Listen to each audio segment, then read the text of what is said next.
पिछले 17 महीने से मैं अपनी ज़िंदगी में जो चीज़ मिस कर रहा था, स्कूलों में जाना, बच्चों से इंटरेक्ट करना, उनके साथ बैठना, हंसना, बोलना, टीचर्स के साथ में बात करना, समझना, फिर एजुकेशन के सपने देखना, वो मैं अपनी ज़िंदगी में मिस कर रहा था, स्कूल में जाना। तो आज मुझे बहुत खुशी है कि भगवान ने मुझे फिर से मौका दिया और मैं वापस स्कूलों में आया हूँ, बच्चों के बीच में आया हूँ। मैं बहुत बार वहाँ ये सोचता रहा कि बच्चे तो भगवान का रूप होते हैं और वाकई भगवान ही हैं, तो सुबह सुबह अपने भगवान से जाके मिल लो। तो आज मैं अपने भगवान से मिल लिया आके, मुझे बड़ा अच्छा लगा। और मैं एजुकेशन मिनिस्टर आतिशी जी के साथ आया और मुझे बहुत खुशी है कि पिछले 17 महीने में दिल्ली सरकार में एजुकेशन का जो काम चल रहा था पहले से, उसको और गति दी है। यहाँ बच्चों से मिलके भी पता चला, टीचर्स से मिलके भी पता चला, और मैं वहाँ बैठ के न्यूज़पेपर में भी देखता रहता था कि जिन स्कूलों के जिन ज़मीनों पर मैं पत्थर उद्घाटन का शिलान्यास का पत्थर लगा के गया था, वो स्कूल अब बन के भी तैयार हो गए और उनका उद्घाटन भी मैडम ने कर दिया, आतिशी जी ने, शिक्षा मंत्री के रूप में। ये मेरे लिए वहाँ बहुत सुकून की बात होती थी। और अब मैं आके आतिशी जी से डिस्कस किया तो मुझे और अच्छा लगा ये जान के कि इस दौरान 20 नए स्कूल और स्कूल बिल्डिंग्स शुरू हो गए। 18 या 14 SOSC नए 18 नए SOSC शुरू हो गए। एक नया स्पोर्ट्स स्कूल अपने आप में एक इंडिया में यूनिक तरीके का स्पोर्ट्स स्कूल शुरू हो गया। वहाँ बच्चे स्पोर्ट्स की पढ़ाई कर रहे हैं। जो हमारा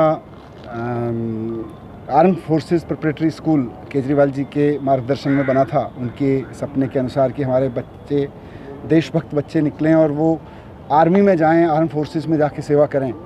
तो मुझे बहुत खुशी हुई ये जान के कि आर्म फोर्सेस प्रिपरेटरी स्कूल के पहले बैच में, जिसमें 64 बच्चे थे 12वीं क्लास में, उसमें से 32 NDA में क्वालिफाई हुए पहले टेस्ट में, और उसमें से 8 फाइनली जाके NDA क्रॉस करके सेकंड लेफ्टिनेंट बन रहे हैं अब। तो 64 बच्चों में के पहले बैच में 64 बच्चों के पहले बैच में से 8 बच्चे दिल्ली के सरकारी स्कूल से सीधे जाके NDA क्रॉस करके सेकंड लेफ्टिनेंट बन रहे हैं। आई थिंक इतना तो देश के किसी स्कूल से अब तक नहीं होगा, किसी एक स्कूल से। तो ये सारा काम एजुकेशन में हुआ और मैं वहाँ यही प्रार्थना करता था कि मुझे भले ही इन लोगों ने जेल में डाल दिया है, इनकी मंशा भले ही इस एजुकेशन क्रांति को रोकने की हो, लेकिन ये रुके ना। मेरी भगवान से यही प्रार्थना रहती थी कि बाकी सब चीज़ें चाहे रुकें, आगे बढ़ें, कैसे हों, उसके लिए लड़ते रहेंगे, लेकिन भगवान ये एजुकेशन की जो रिवॉल्यूशन शुरू हुई थी, शिक्षा की क्रांति, ये ना रुके। और ये रुकी नहीं।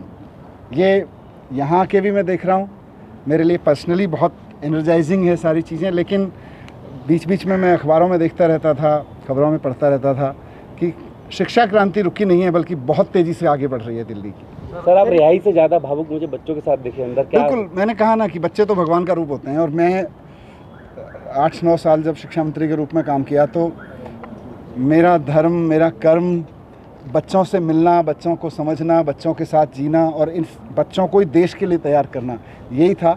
आज वापस मैं उसमें आया तो मुझे लगा 17 महीने से सबसे ज़्यादा चीज़ कोई अगर मैंने मिस की तो वो ये थी